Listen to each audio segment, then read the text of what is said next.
Welcome to Athletic Ambitions with me, Fiona Carter. And me, Tom Barlow. We are here to share the stories of our Cass and Friends athletes, aspiring Olympians and world champions. We will also interview elite athletes and professionals. They will be sharing their stories, the ups and downs and bumpy ride that their journey may have. We will learn how they persevere and deal with setbacks, train and compete at the highest level, and how their mindset helps with every step of the way. So if you want to hear about our upcoming athletes and learn from the best, this podcast is for you. This is Athletic Ambitions, where every journey begins with a single step.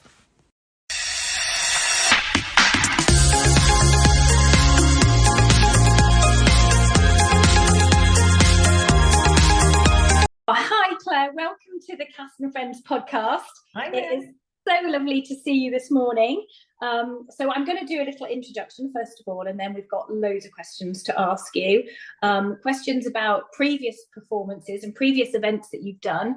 And so it's kind of like a two-part interview, questions about the events that you've done before and the huge challenge that you're training for at the moment.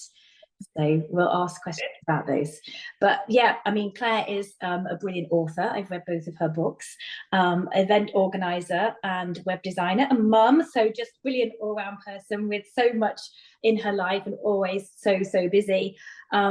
Pretty crazy person. I think she's introduced me to Ironman. She was real inspiration to do my fault.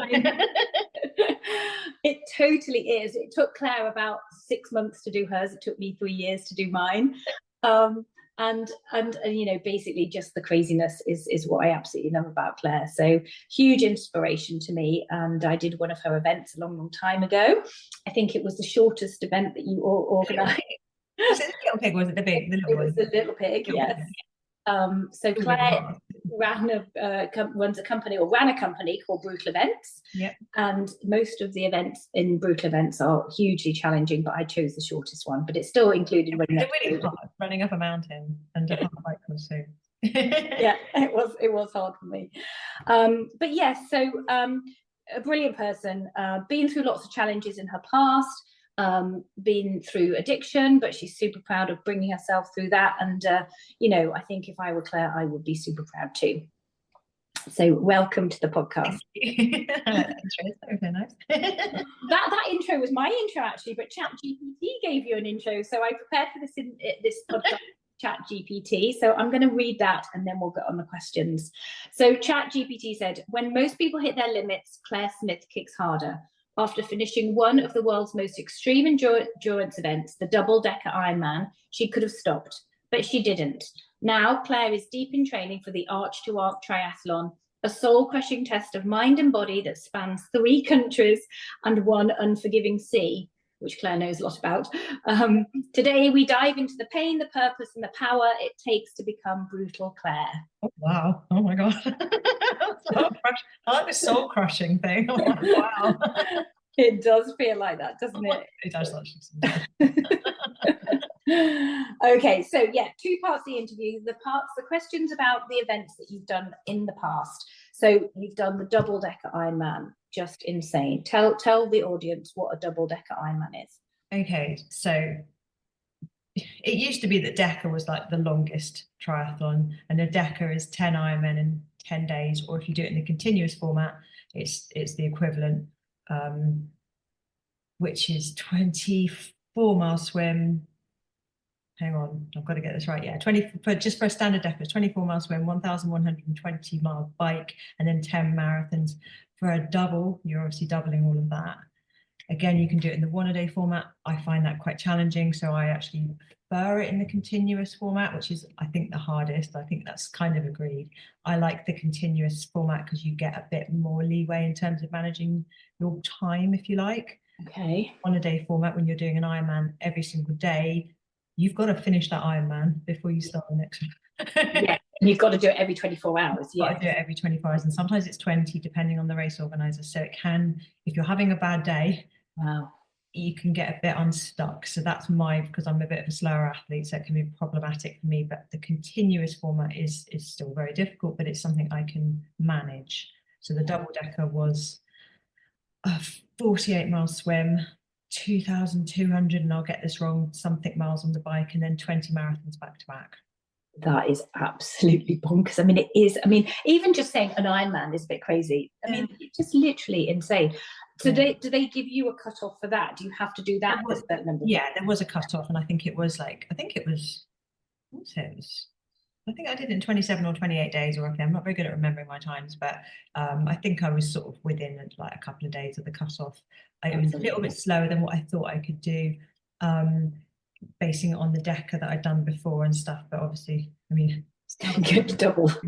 We all thought we could just our time would be the same, you know, double the time. But the swim in particular took a lot out of everybody, so yes, it was a bit longer than we thought. So the swim conditions weren't great, were they? The water, quality was very questionable. Yeah. It felt like our eyeballs were being dissolved at some point, and our skin was falling off. It was fairly, so we all felt quite poorly after the swim, actually. So you could hear us all coughing on the bike course for a long time. Yes, so, yeah. No. But something like that in the sea, you're still going to have problems with, you know, swimming for that length of time is going to cause you problems. Yes. Like fresh water or something. Yes. Okay, so that just takes my breath away, but that's the one of the events you've done. Yeah. The other, I mean, you've done so many endurance events, but the two big ones, I guess. Mm-hmm. And then you did the self-supported John O'Groats to Land's End. So about 900 miles all by yourself, pushing a buggy. Yeah, which is a completely different challenge to the double decker. And it was a year after I did it. And so it was still kind of lockdown-y time as well, which was a bit challenging. But yeah, that was me and a baby jogger with all the stuff in it, and similarly just not really very well prepared, and just I'll just see how this goes. Just did it. You just nailed it though. Yeah.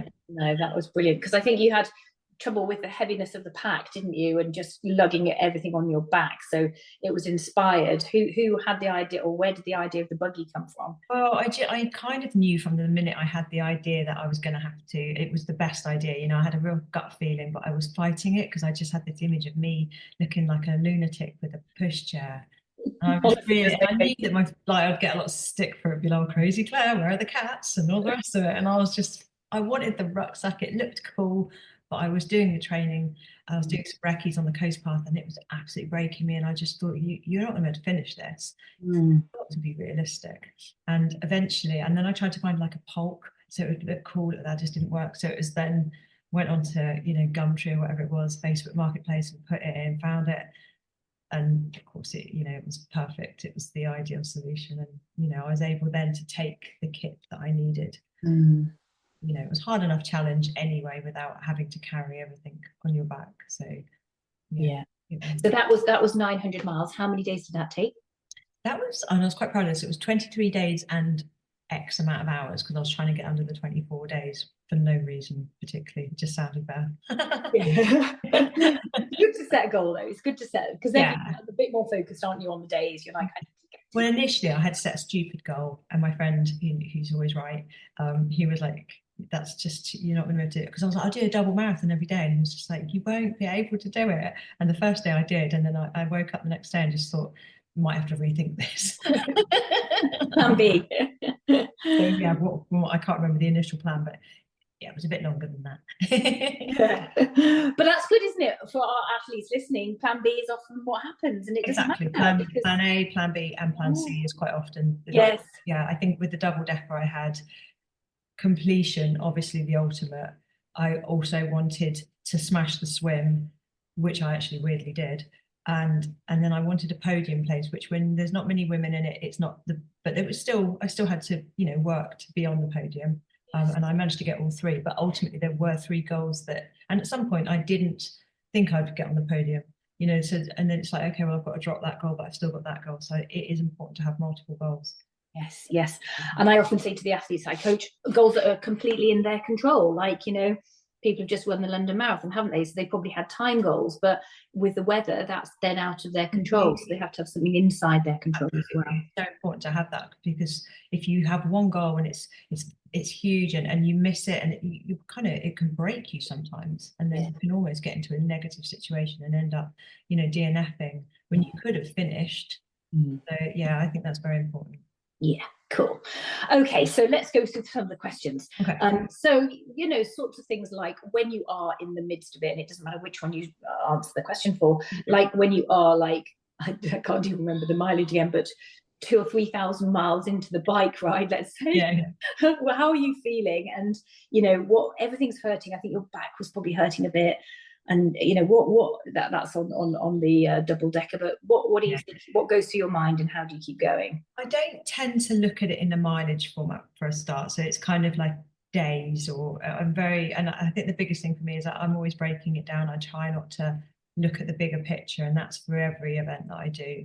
Like with the jogger, it was just that day, rather than I was kind of obviously aware of sort of the mileage I was doing, but it was more like where I was at, trying to stay in the moment, trying to just keep it smaller rather than this big overwhelming kind of like picture. Yeah. And that's it. And I think a lot of the time I try and, if I can, safely listen to music or an audiobook or something. Like in the double decker, we weren't allowed music, obviously earphones on the bike, but I had Mark Beaumont's audiobook on my phone, stuffed down my sports bra. Yeah. Keep you going. Mark Beaumont. I think we did tell him actually. I think it made him laugh, but it was just because it just takes you a little bit out of the moment, especially if you're in a lot of pain and you know you're just going round and round and round. So, and the same with the jog, where it was like I would listen to music sometimes and just sort of kept myself out of, you know, if I was in terrible pain, which I was quite often towards the end of the day, I found that singing like a complete lunatic just worked for me. So quite often we'd just do that, you know. Yeah, you just have to know what works for you, don't you? And try to pull on all of those things. It doesn't work that day, you know, it won't work that, you know, that afternoon or whatever. So you've got to try the next thing, So it's having a big bag of tools that you can just like rifle through and think, okay, this is going to work today. Yeah. So what were those two events? What stopped you from quitting? Because there must have been times when you thought, actually, I've kind of had enough of this now. On the joggle, there was a really bad moment where initially the first day or two was fine because it was quiet and lovely, and I was like, oh, this is going to be good. And then I hit the A20 and just very busy roads, and that was a real moment where I was like, oh, what have I done? Because the buggy made me kind of feel like I was a bike, but people were just recklessly overtaking me, and I wish I didn't care, but I did. And it was weighing very heavily on me because there were a lot of people making quite stupid decisions, and I could see what was happening and the risks they were making. And me, but more importantly, other people as well. And it just broke me. And I think there was like day 3, I just sat on the curb in the middle of the day and just cried because I thought, I can't do this. It's going to get busier as I get towards the south where I live and stuff. I knew how busy it was. So that was a real moment where I was like, oh my God, I don't know if I can do this.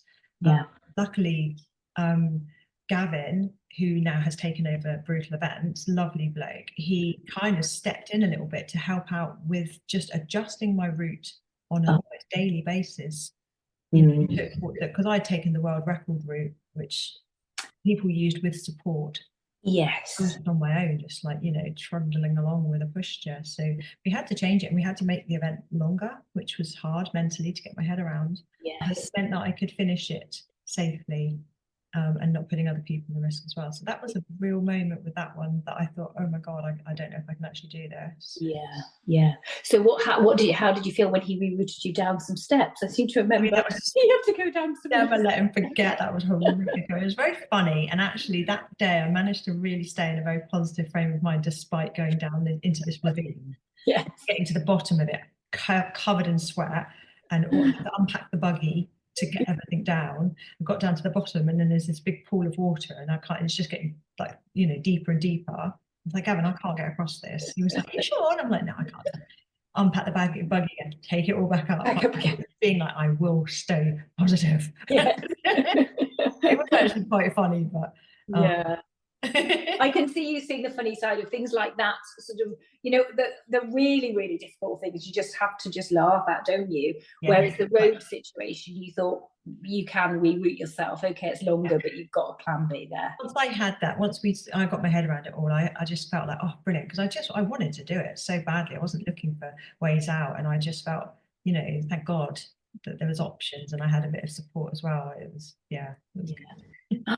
So what about a typical training week for those two events? What sort of hours or Can you remember what you were doing? To be quite honest, and I've said it before, I didn't prepare for either of those events very well. Yeah. The double-deca was a very challenging year for me personally and professionally leading up to it. Brutal was very busy. I ran our own deca, which is a 2-week event, and it's incredibly stressful and very hard work, and you kind of come away from that exhausted. Yeah. So that was in the summer. I also had brutal, and we ran the triple that year as well, again very difficult. And we had all the other events as well. There was like 3 or 4 other events, and my personal life was kind of imploding somewhat as well, so it was challenging. Yeah. But in actual fact, that was perfect for what I needed to go in to do an incredibly insane event, because I was insane and it worked. But physically I hadn't done enough training. So I was, swimming wise, I was doing okay, nothing compared to what I'm doing now. And I'd done a 6-hour sea swim, which I think I just was like, that'll do. As opposed to how many more hours you needed to be. I know. Yeah. But I actually managed to get through the swim really well, because I'd had it in my mind a couple of things that I wanted to do. Make sure you rotate, save your shoulders, don't stop and flap about. And actually, because I didn't do all of that, I actually got I think I was first overall in the group, but then I was second overall with everyone, which wow, I've never experienced that before. So I was like first on the bike course. There was no one else there when I got back, and I just thought, this is how like real athletes feel. yeah, you come into transition and you're the first one off on your bike. I'm like, I'm normally the last. I'm just like, this is really strange. So I took that, but I hadn't really prepared. And the same with the joggle. I'd done some recce's, I'd tested a little bit of the kit.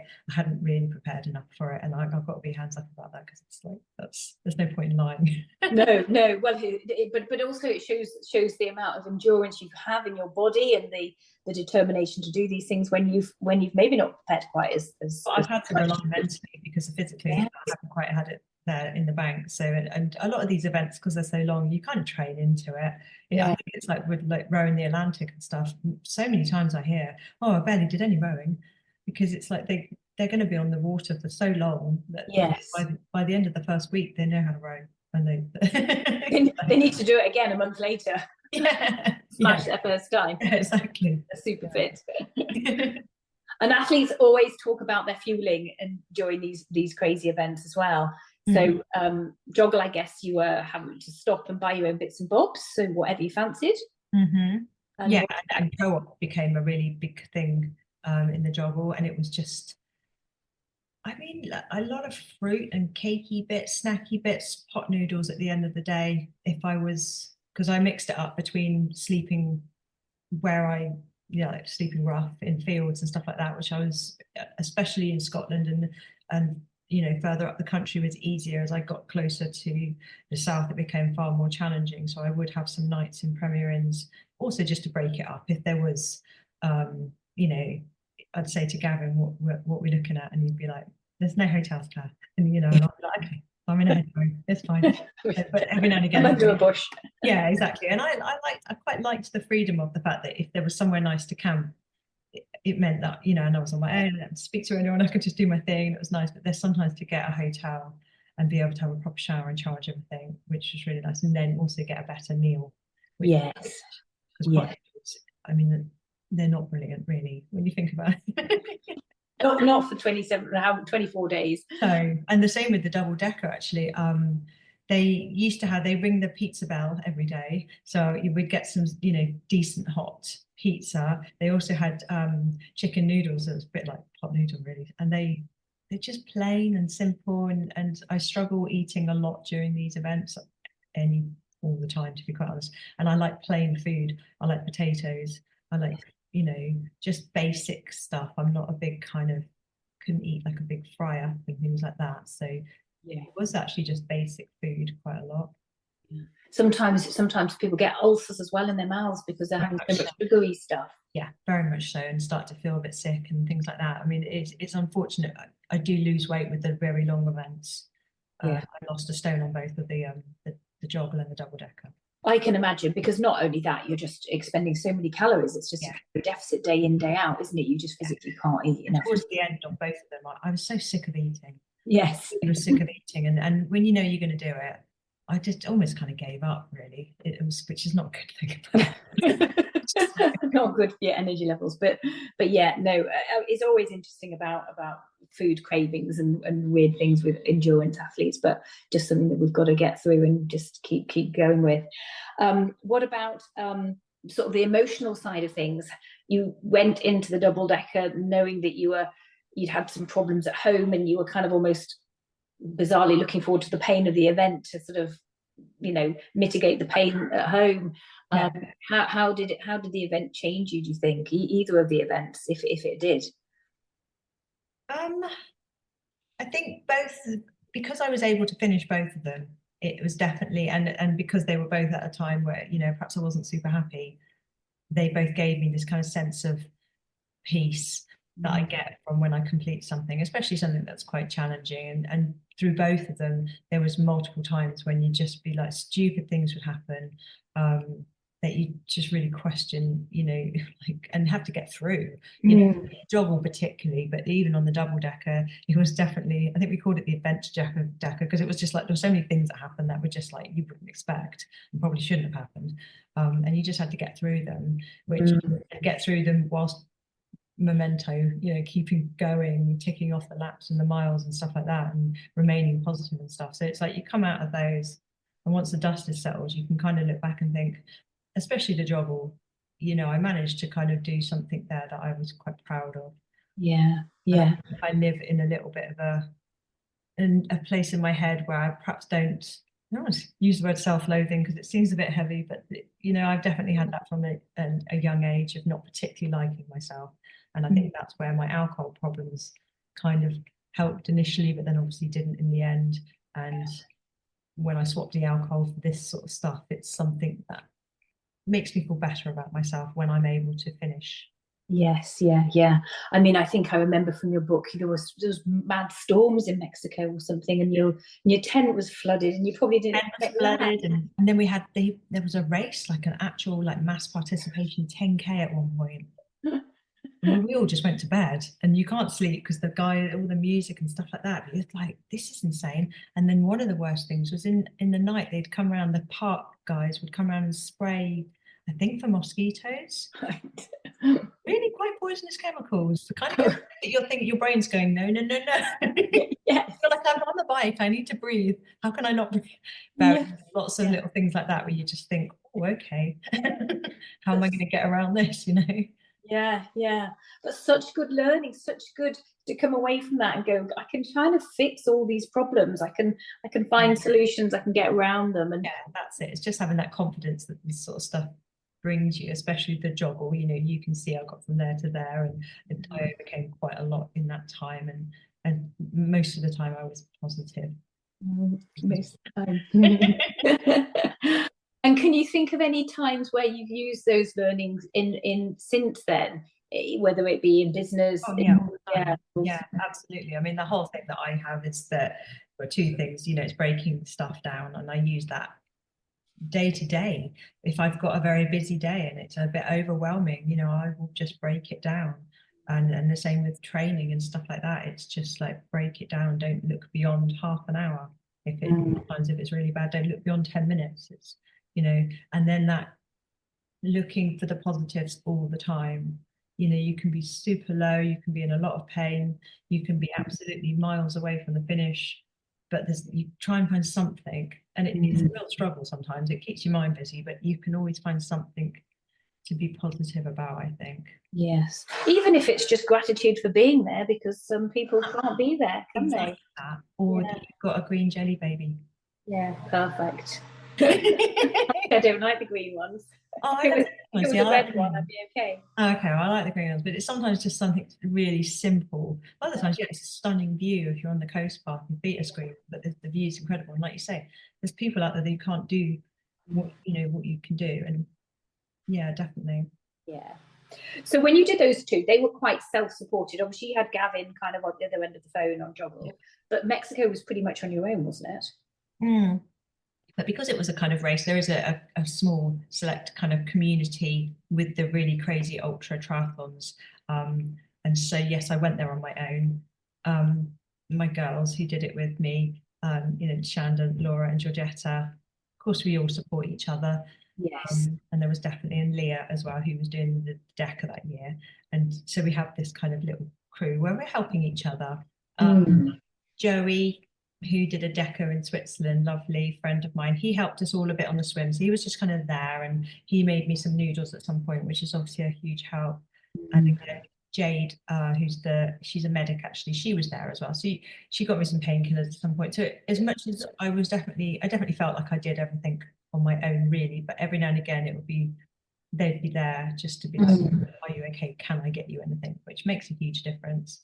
Yes. Yeah, and the joggle, I mean, it was like I felt really bad at the end of that because it was very much this is self-supported, but because people were coming out, because I had the tracker, people like yourself pop up out of nowhere, and with being like, oh, I made you some cakes, and my daughter made you some biscuits, and I made a jumper, and it was, I just felt it just was almost like an infusion of energy, of just because I'd always, when they go their separate ways, I would just be completely changed. So beforehand, I'd have been tired and a bit like, oh God, I've got 40 miles to cover today or whatever. At the end of the time, the person's gone.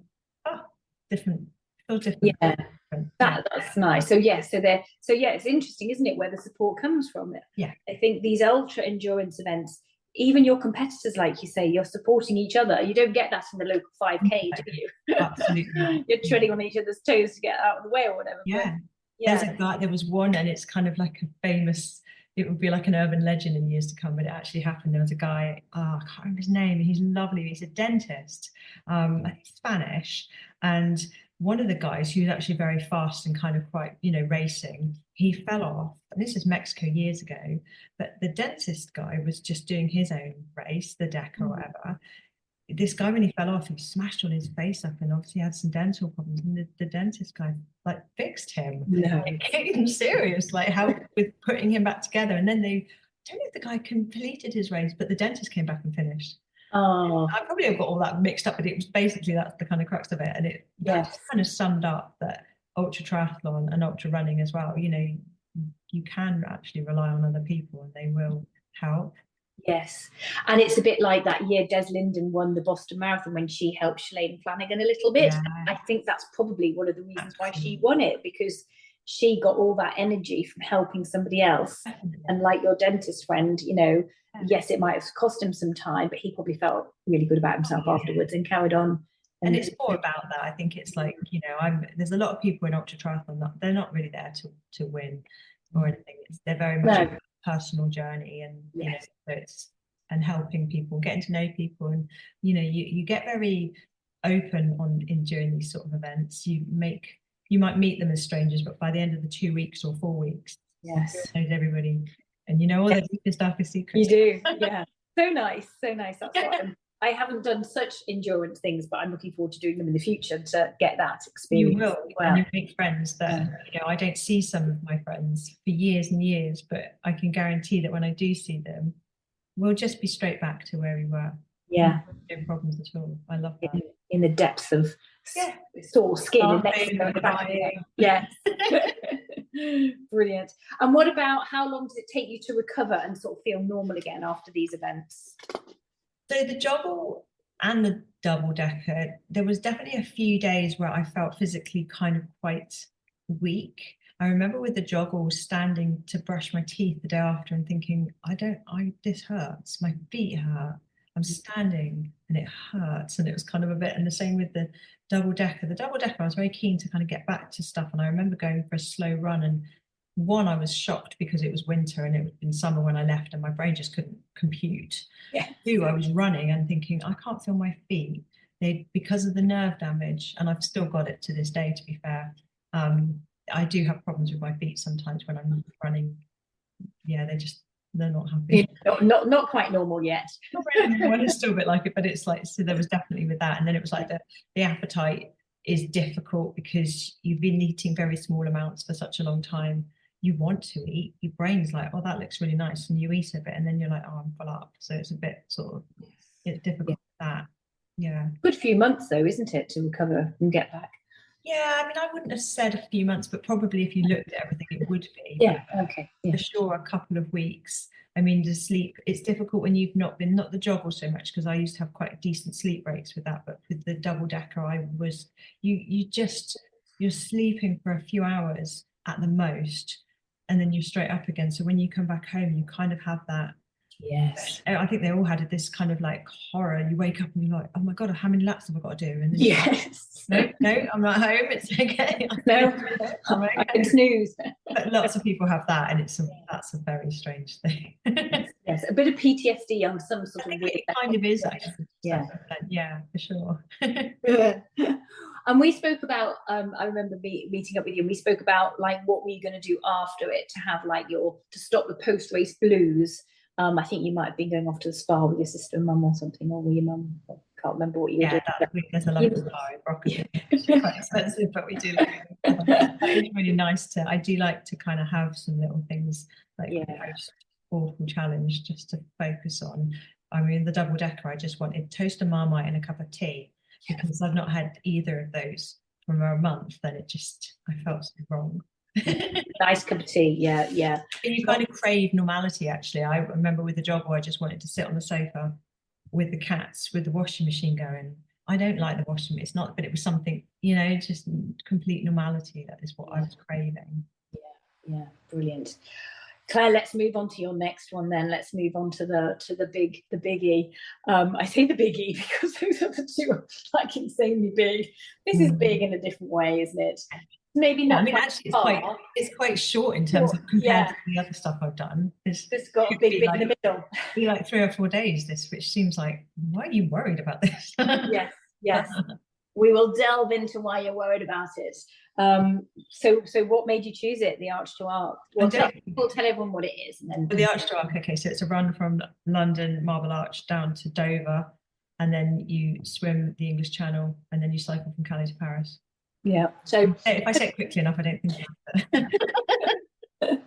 So like I say, it's short in distance in terms of what you're used to, but it's got that big chunk in the middle that you're probably a little bit nervous about. Yeah, just a little bit nervous. Yeah, I mean, it obviously is. The run is still a challenge. It's like 80 odd miles, and the bike is 180 miles. They're both, but they're not really something that it doesn't faze me. Not to say they're not painful in their own way, Of course, problems with my back and stuff. It's certainly not going to be pain free. But obviously it's the channel swim that is freaking terrifying. Yes, I get that. We'll probe that in a minute. So what is it about it? Why are you doing it? Tell us why. So basically I did my first Ironman back in 2007 or 8, no, 2008, and then I did a double Ironman, a bit accidentally again, it just popped up, and I thought I'll give that a go. And the company that were running the double are the company that run the Arc to Arc, right? Which I now own, but that was way back. And it just got in my head, and because I was super naive at that point, I just thought I could do it. It was just like, I wish sometimes I could be that person again with that. I didn't really have any idea of how difficult I was going to find the sea swim. And so once I kind of had a place and things started progressing, it became quite apparent that this perhaps isn't going to be quite as easy as I thought. It's not just about grizzing it out, which I can get away with a lot of stuff just using, my mental strength. Yeah. There's a lot more going on, and that's why it's been such an arduous and quite soul crushing. That's what I like that one. Said. I know, it's got it bang on. And it has been a bit soul crushing because it's been a lot of tears along the way. It's been a real battle, so it's been hard to remain positive. Yeah. So we know now that the swim is the bit of the triathlon that's perhaps your least favourite, which obviously I can also relate to. Yes. Tell us more about the swim. It's just like, it's going to be dark, it's going to be cold, it's going to be long. Just a bit more about the channel swim. It's the channel. I mean, it's just, I think it just it's very difficult to kind of break the channel swim down. You know, a lot of the things that we do, that you can actually just have a little moment to yourself if everything's getting a bit overwhelmed. And I think with the channel swim, you can't really do that. You can't. You're in the water. If you stop, you go backwards. You know, people are on the boat. The boat's very big. It's very overwhelming. I mean, hands down, I've said multiple times now, I think long distance channel type swimming events is the hardest, I think, personally. You can't put music on, you can't have a cup of tea, people can't give you a hug if you want to cry. You are on your own in quite a hostile environment. You know, you can get nice conditions, but for the majority, you're going to get a mix of conditions at the very least. Some people just have it gnarly from the start to the end. You don't know what you're going to get. You don't know if something can happen that stops your swim. It's out of your control, sea mist or just weather. Had a lot of that recently.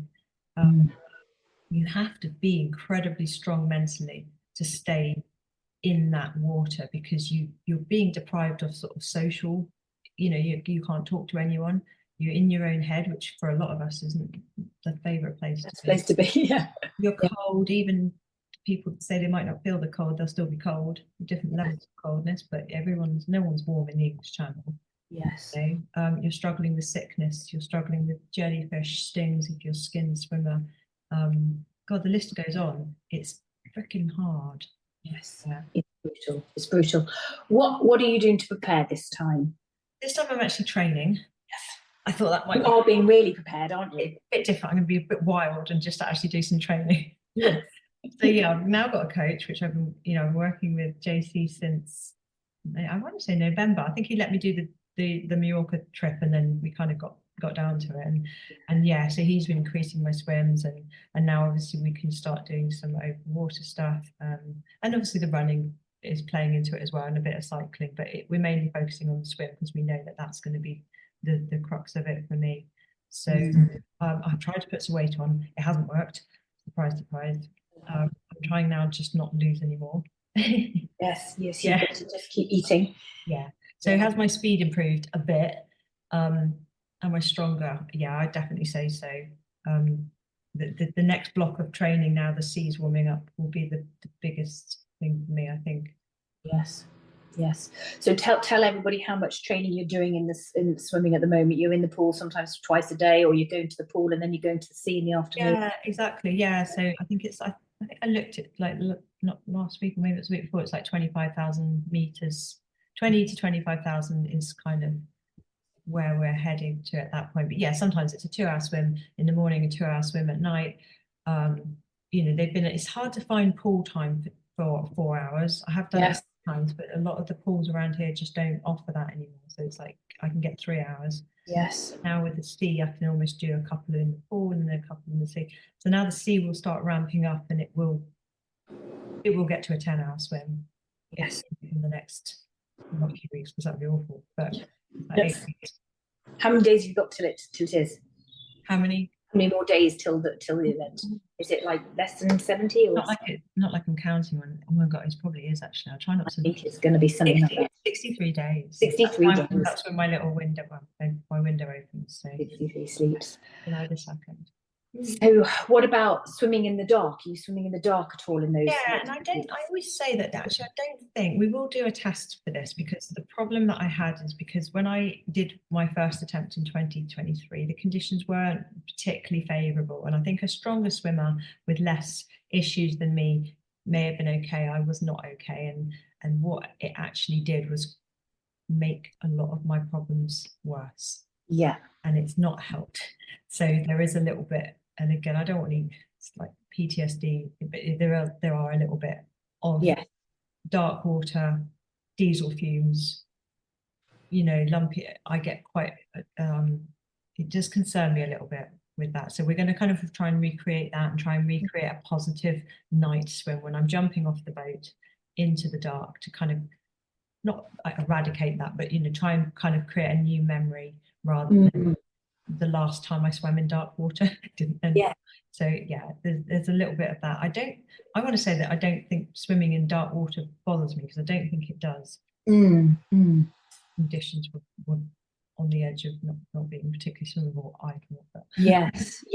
And if it's choppy like that, do you kind of get seasick, or does that not affect you? oh yeah, I mean, I have been Yeah. seasick. Yeah, I have been seasick, but I think it was more just that night. It was overwhelming. Yeah. So nights. I need to be, because quite often from, by Dover, you're in by the land, and the same on the other side. It's always lumpier, so you've got to be able to be okay in that water to kind of push on out, and then it will calm down a little bit. Right. Yes. Yeah.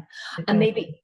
Sorry, go on. Yeah. No, I was going to say there will be definitely swims that I do over the next few weeks that will be a bit shorter, but they'll be a bit gnarlier.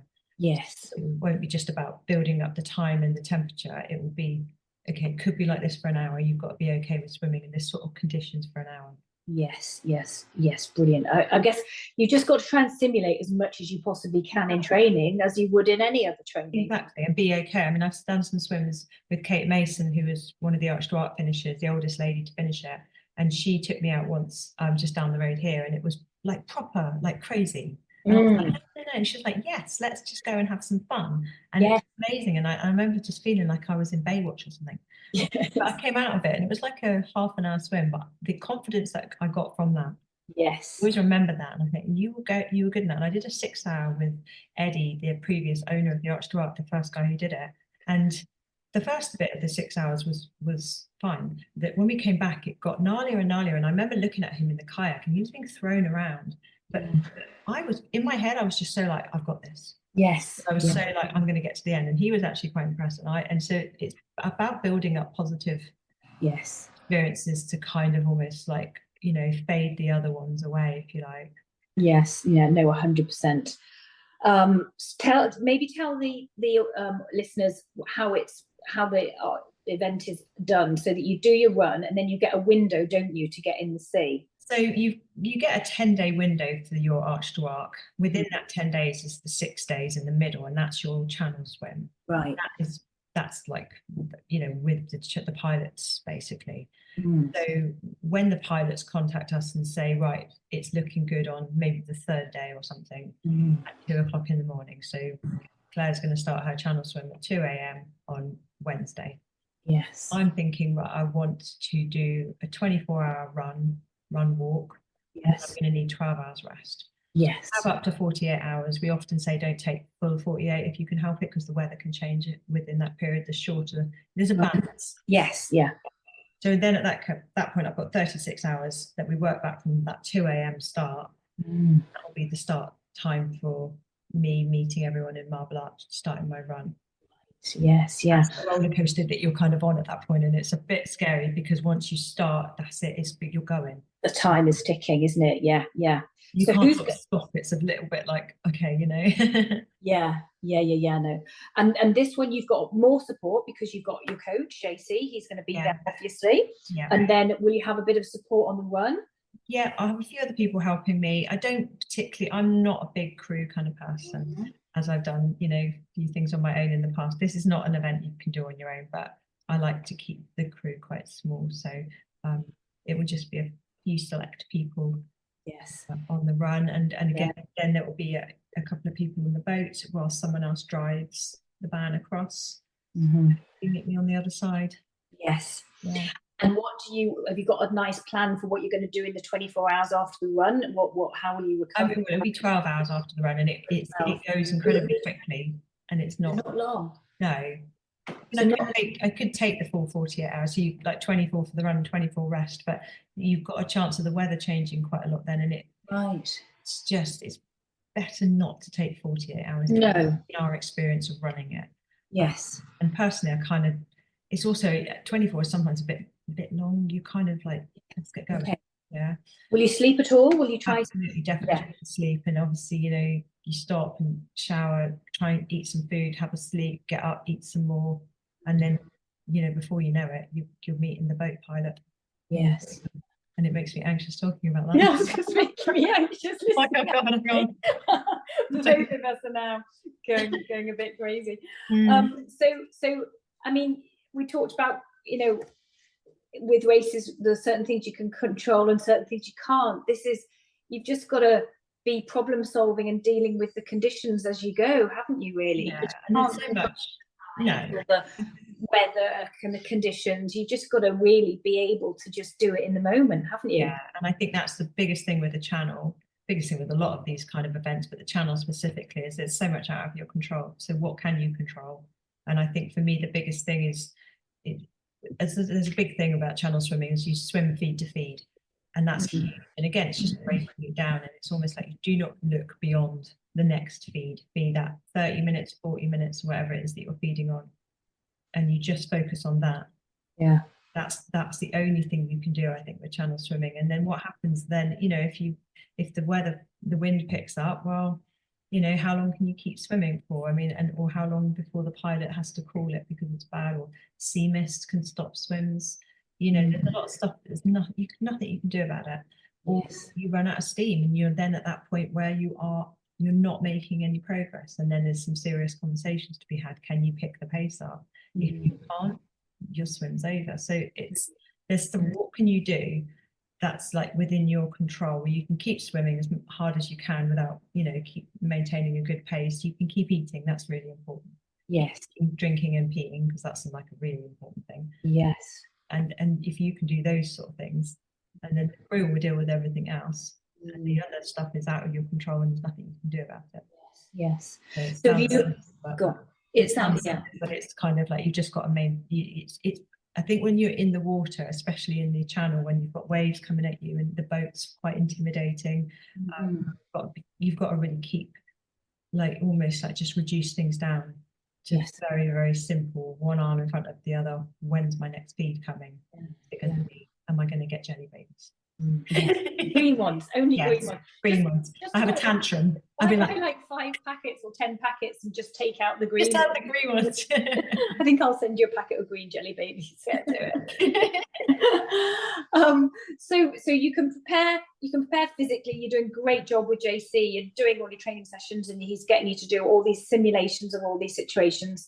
So at some point, will you just write some massive list of what could go wrong, and this is how I'm going to try and prevent it happening, and this is what I'll do when it happens? So how will you do all that sort of stuff? And when I go and do my long runs, sometimes I remember stuff and I stop, and I've got a little sort of notes thing on my phone that's pinned to the top, and it's just little things to that I'm thinking. I think that would help, and it can't be too complicated, but there's a couple of key things that, I'm going to say to JC about. And we've nobody really when the swimmer says how long, how far and all that, it's always a tricky one, that one. And I don't want to know. And half the time I don't know where I am anyway, so it doesn't matter. But just orientating. But I've said to him, let's try it. Can you just have a little code thing, just to, if I know I'm making progress, I feel happier. And I'm a bit of a worrier about what's going on the boat. And we picked that up in the training swim. He was in my kayak and a bit of water got in and he was trying to bail it out. And I'm swimming and I'm like, oh my God, the boat's got a puncture. Oh my, and I kept stopping and being like, what's happening? And he was like, will you just swim? Yes, I'll look after myself. You just do your job. And I couldn't stop. And I said to him, I was looking at him because what it's like when you're swimming, you're so in your own head, aren't you? Yeah. And I kept looking every time I breathe in. I'm like, what's going on? Is he going to drown? Oh my God. It's so stupid. But I've said to him, I think I actually need constant reassurance. And as much as I would hate this in my normal life, when I'm in the water, I get quite stressy. I said, you're going to have to treat me like a child and just be like, it's every 5 minutes. Yes. Whatever. And I think I've said to him, it sounds really embarrassing and I hate to admit it, but you're just going to make sure that I know that everything's fine. Yeah. Maybe he needs a whiteboard or something and he can write you little notes. They do stuff like that, but it's sometimes a little bit difficult to see and then it becomes another problem. Okay, yeah, good point. It's kind of I've seen it work and I've also seen it perhaps be a bit of a distraction.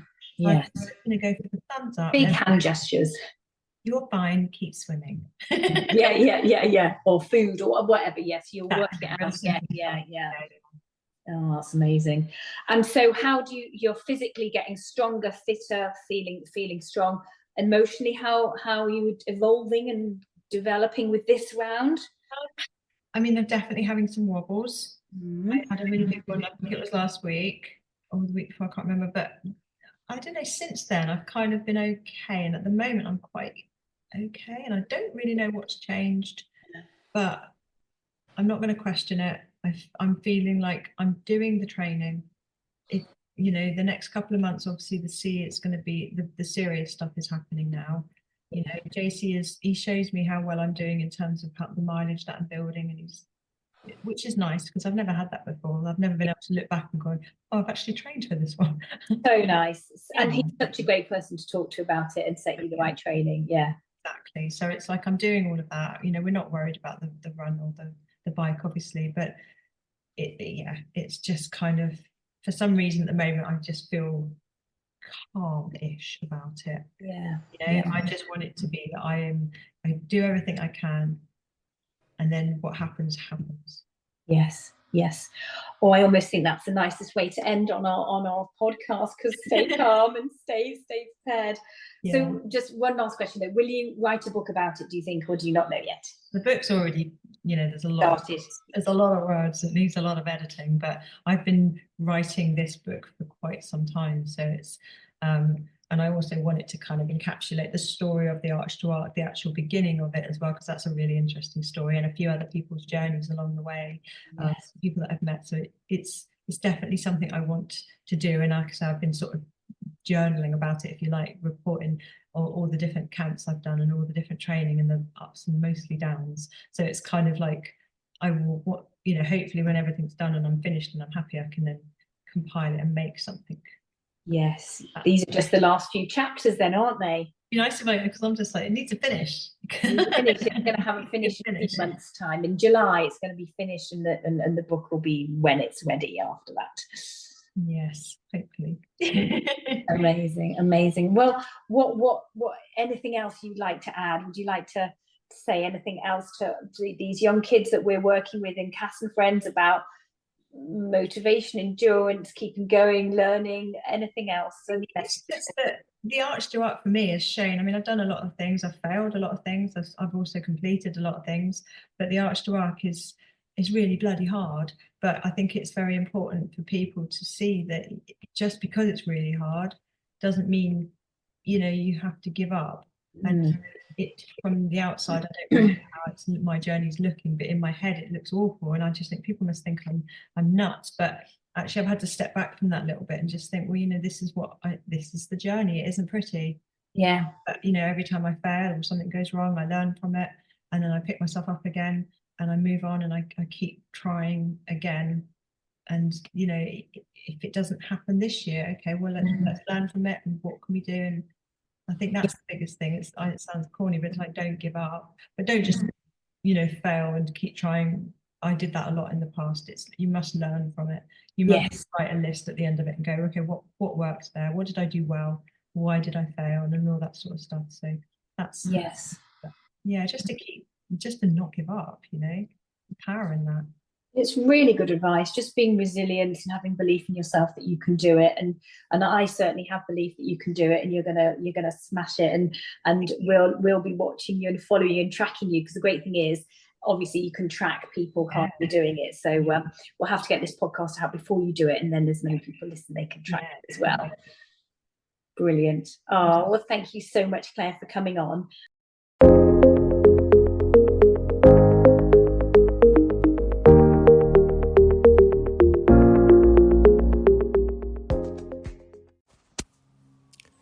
Thanks for listening to this episode of Athletic Ambitions. We hope you found this episode of interest, and if so, be sure to send this to your family and friends who might also benefit.